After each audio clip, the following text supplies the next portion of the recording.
नमस्कार दोस्तों, स्वागत है आपका टारगेट लैब असिस्टेंट 2025 में। मैं हूं विक्रम और आज इस वीडियो में हम जानेंगे कि आरएसएम एसएसबी लैब असिस्टेंट की तैयारी शुरू कहां से करें और कैसे करनी है। अगर आप पहली बार इस एग्जाम की तैयारी कर रहे हैं तो ये वीडियो आपके लिए एक गाइड बनने वाला है।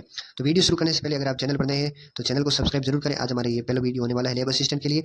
हम इसमें पूरी स्ट्रेटेजी के बारे में बात करने वाले, फ्री नोट्स, एनसीईआरटी सबके बारे में बात करने वाले हैं, क्लासें कैसे लगेगी, टाइम टेबल क्या होगा, सबके बारे में बात करेंगे। तो वीडियो को लाइक करना, चैनल को सब्सक्राइब करना। चलिए शुरू करते हैं। सबसे पहले हम जानते हैं कि लैब असिस्टेंट परीक्षा होती क्या है। तो ये परीक्षा राजस्थान में आरएसएम एसएसबी द्वारा आयोजित की जाती है और इसमें मुख्य रूप से आपके 4 विषय होते हैं, जिसमें science, biology, science math, home science और जियोग्राफी। आपके पास ये 4 सब्जेक्ट हैं, इनमें से आप हो तो आप ये एग्जाम दे सकते हो। अगर आप साइंस मैथ से हो तब आपको बायो पढ़नी पड़ती है, मैथ आपके नहीं आती है, होम साइंस आती है, जियोग्राफी आती है, ठीक है। जिसमें आपका पहला पेपर होता है राजस्थान जीके का, सबके लिए कॉमन है। 100 प्रश्न होते हैं, एक प्रश्न 2 नंबर का होता है, तो 200 नंबर का राजस्थान जीके होता है। फिर आपके सब्जेक्ट का पेपर होता है, जिसमें ज्योग्राफी का पेपर होता है, होम साइंस का और साइंस बायोलॉजी का, जिसमें फिजिक्स, केमिस्ट्री और बायो आती है। 100 नंबर का पेपर होता है, 2 नंबर का एक प्रश्न है, तब 200 नंबर का आपका ये पेपर होता है। यानी दो पेपर होते हैं 400 नंबर का आपके टोटल पेपर होता है और 200 प्रश्न आपके पेपर में आते हैं। कुल 400 नंबर का पेपर होता है। 1/3 की आपके नेगेटिव मार्किंग भी इसमें देखने को मिलती है। फिर हम आगे बात करने वाले हैं, अगर आप इन सब्जेक्ट से हैं तो लैब असिस्टेंट 2025 की तैयारी जरूर करें। सुनहरा मौका है आपके लिए गवर्नमेंट जॉब पाने का कम उम्र के अंदर। फिर हम बात करेंगे एलिजिबिलिटी एलिजिबिलिटी और सिलेबस की। तो इसके अंदर मैं आपको बता दूं, अगर आप 12th से हैं और 12th से ही होंगे पर आपके पास science, biology, science math, home science और जियोग्राफी सब्जेक्ट होने बहुत जरूरी है, तभी आप लैब असिस्टेंट की एग्जाम दे सकते हैं। आपके पास जियोग्राफी, होम साइंस और बायोलॉजी होनी चाहिए और मैथ भी होगी तब भी चलेगा। और आपकी जो एज है वो 1 जनवरी 2026 तक 18 साल की हो जानी चाहिए, तभी आप ये एग्जाम दे सकते हो। मैथ वालों को बायो पढ़नी पड़ती है, मैथ आपके नहीं आती है, ठीक है ना।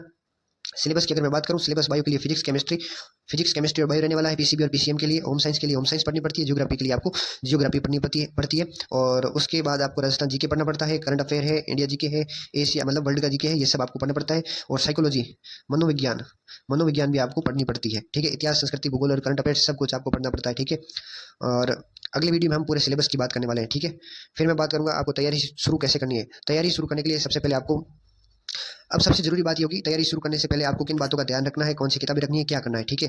तो स्टेप 1 रहने वाला है, आपको ऑफिशियल सिलेबस का प्रिंट लेना है। वो प्रिंट मैं आपको टेलीग्राम चैनल के अंदर दे दूंगा, तो वहां से आप प्रिंट ले लेना और सिलेबस को ध्यान से पढ़ना, ठीक है। फिर स्टेप 2 हमारे होने वाले अपने विषय की 10th से ग्रेजुएशन, मतलब आप ग्रेजुएशन में हो तो ग्रेजुएशन या 12th तक की एनसीईआरटी राजस्थान बोर्ड की किताबें आपको पढ़नी होगी, ठीक है। 10th की पढ़ लेना, वो आपकी किस में काम आएगी, वो आपके साइंस में काम आने वाली है, 10th तक की, और जियोग्राफी में काम आने वाली है, ठीक है। और उसके बाद मैं बात करूँ 11th और 12th की, तो एनसीईआरटी आपको जरूरी पढ़नी होगी, क्योंकि वहीं से आपका पूरा एमसीक्यू प्रैक्टिस क्लियर होंगे। स्टेप 3, एक नोटबुक बनाइए जिसके अंदर आपके खुद के हैंड रिटन नोट्स होने चाहिए, ठीक है। और शॉर्ट नोट्स भी होंगे तभी चलेंगे, हैंड रिटन नोट्स होने के बहुत जरूरी है, ठीक है। तो एमसीक्यू, पीवाईक्यू और प्रैक्टिस, इन तीनों से आप गवर्नमेंट जॉब पा सकते हैं। इन तीनों में आपको कंसिस्टेंसी रखनी होगी, डेडिकेशन रखनी होगी। आप अपनी तैयारी एनसीईआरटी के साथ जारी रखिए। आप एनसीईआरटी डे टू डे पढ़नी है, 1 या 2 पेज आपको डेली पढ़ने होंगे। मैं आपको क्या देने वाला हूँ इस चैनल के ऊपर, क्योंकि टारगेट लैब असिस्टेंट 2025 हमारे इस चैनल का नाम है और पहला वीडियो है, ठीक है। मैं आपको क्लासेस प्रोवाइड करवाऊंगा जिसमें बेस्ट कोचिंग के नोट्स होने वाले। कोचिंग का नाम नहीं लूंगा, उस कोचिंग के बेस्ट नोट्स आपको मैं देने वाला हूँ। आपको मैं राजस्थान जीके थ्योरी और एमसीक्यू के बेस्ट नोट्स, वो भी बेस्ट कोचिंग के देने वाला हूँ। साइंस और जियोग्राफी दोनों के नोट्स आपको मैं यहाँ पर मिल जाएंगे, जिसके अंदर आपको वर्ल्ड जियोग्राफी, इंडिया की जियोग्राफी, राजस्थान की जियोग्राफी मिलने वाली है। साइंस के लिए आपको फिजिक्स, केमिस्ट्री और बायो तीनों के नोट्स मिलने वाले हैं। हैंड रिटन और प्रिंटेड दोनों मिलने वाले हैं। एमसीक्यू आपको दोनों के मिल जाएंगे। और आपको क्या चाहिए ये कमेंट में बता देना, ठीक है। पहले आपको क्या पढ़ना है, राजस्थान जीके या साइंस या जियोग्राफी। जियोग्राफी में लास्ट में पढ़ूंगा, छोटा सिलेबस है, आसानी से पूरा हो जाएगा। साइंस या राजस्थान जीके कॉमन है, आप कहोगे तो मैं राजस्थान जीके आपको पढ़ा दूंगा, ठीक है। फिर हम बात करने वाले हैं time table and routine strategy की। तो आपको तैयारी को स्मार्ट तरीके से करने के लिए एक छोटा रूटीन बनाना होगा। आपको कम से कम 3-4 घंटे आपको थ्योरी पढ़नी होगी डेली, ठीक है। और कम से कम 2 घंटे एमसीक्यू प्रैक्टिस जरूरी होगी। एमसीक्यू प्रैक्टिस हो गई। और पीवाईक्यू जितने भी है, पीवाईक्यू आप जितने भी है, पीवाईक्यू आपको पढ़ने पड़ेंगे। पीवाईक्यू पेपर मैं आपको दूंगा 2016, 2018, 2022, ठीक है। ये 3 भर्तियां हुई हैं, इन तीनों के पेपर मैं आपको देने वाला हूँ। फिर शाम को कम से कम 3 घंटा आपको रिवीजन करना है। पूरे दिन में आपने जो थ्योरी पढ़ी है और जो जहाँ से भी आप क्लासेस लेते हो अलग से, वो पढ़नी है, और मैं क्लासेस दूंगा वो पढ़नी है, ठीक है। ये चीज़ आपको करनी होगी। संडे को पूरा दिन रिवीजन और वीकली टेस्ट के लिए रखें। एक टेस्ट, लॉन्ग टेस्ट आपको देना बहुत जरूरी है, जिसके अंदर 200 प्रश्न होने चाहिए, 400 नंबर का पेपर होना चाहिए। आराम से साइड में बैठ के आपको एक मॉक टेस्ट देना बहुत जरूरी है।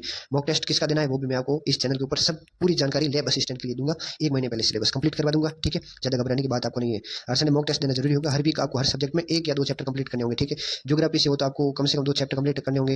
होम साइंस से हो तब भी 2 चैप्टर होंगे। फिजिक्स, केमिस्ट्री, बायो में आपको 6 चैप्टर टारगेट लेके चलना होगा, ठीक है। फिर मैं बात करूंगा, इस चैनल पर आपको हर विषय के आसान नोट्स, ट्रिक्स और टेस्ट मिलने वाले हैं, ठीक है। ये चीज़ मैं आपको प्रोवाइड करने वाला हूँ। क्लासेस में आपको लेने वाला हूँ, एमसीक्यूज मैं दूंगा, थ्योरी प्रैक्टिस, एमसीक्यू, पीवाईक्यू सब कुछ मैं आपको देने वाला हूँ, ठीक है। तो इसके लिए मैं आपको बता दूं, अब हम बात कर लेते हैं एक बार strategy for science, home science और जियोग्राफी। ठीक है, हर विषय की अपनी खास रणनीति होती है। साइंस में आपको कॉन्सेप्ट पढ़ने पड़ते हैं डेली, कॉन्सेप्ट क्लियरिटी जरूरी होती है। कॉन्सेप्ट आपके क्लियर होंगे, बेसिक्स आपके जो क्लियर होंगे, तभी आप जो है एमसीक्यू को अटेम्प्ट कर सकते हो फिजिक्स और केमिस्ट्री के अंदर। होम साइंस में डेफिनेशंस बहुत ही जरूरी है, जिससे आप एप्लीकेशंस भी जरूरी है, जिससे आप एमसीक्यू प्रैक्टिस कर सकते हो। जियोग्राफी में मैप वर्क, मैप आपको इंपॉर्टेंट है। मैप आपको मैं पढ़ा दूंगा, वर्ल्ड का, इंडिया का और राजस्थान का। राजस्थान के ऊपर ज़्यादा फोकस होना चाहिए, क्योंकि राजस्थान से ही आपके क्वेश्चन बनने वाले हैं, क्योंकि ये राजस्थान की एग्जाम है। इस चैनल पर मैं आपको हर विषय के लिए अलग रणनीति के नोट्स और लेकर आ जाऊंगा। ठीक है, तो आप घबराना मत। मोटिवेशन तो मैं आपको यही दूंगा, कि दोस्तों इस यात्रा में आप अकेले नहीं हैं। टारगेट लैब असिस्टेंट 2025 चैनल आपके साथ है, हर कदम पर आपके साथ रहेगा। विषयवार नोट्स आपको मिल जाएंगे, एमसीक्यू मिल जाएंगे। ठीक है, एमसीक्यू आपको मिल जाएंगे, रिवीजन मिल जाएगा, रिवीजन की ट्रिक मिल जाएगी। उसके बाद मैं आपको बता दूं, और तो आपको क्या चाहिए, टेस्ट सीरीज में आपको प्रोवाइड करूंगा धीरे धीरे। ठीक है, तो आपसे मेरी यही अपील है, चैनल को सब्सक्राइब जरूर करें, वीडियो को लाइक करें, दोस्तों के साथ शेयर करें। हम मिलकर इस परीक्षा को क्रैक करेंगे और 2025 में सिलेक्शन लेकर करेंगे, गवर्नमेंट जॉब लेकर करेंगे। ठीक है, तो subscribe now the target lab assistant channel 2025। मैं विक्रम आपको टेलीग्राम की लिंक देने वाला हूँ, वहाँ पर जुड़ जाना। वहाँ पर मैं आज आपका जो सिलेबस है, वहाँ पर सिलेबस पीडीएफ के रूप में जारी कर दूंगा। ठीक है, तो आपका सपोर्ट जरूरी है, आपका साथ जरूरी है हर कदम पर। इस बार हम गवर्नमेंट जॉब 4 मार्च 2026 को आपका जो रिजल्ट है वो आ जाएगा लेबर असिस्टेंट का। पीडीएफ के अंदर हमारा नाम होना बहुत जरूरी है। वीडियो देखने के लिए बहुत बहुत धन्यवाद। चैनल को सब्सक्राइब करना, हमारे साथ जुड़े रहना, हर कदम पर साथ रहना। बहुत बहुत धन्यवाद।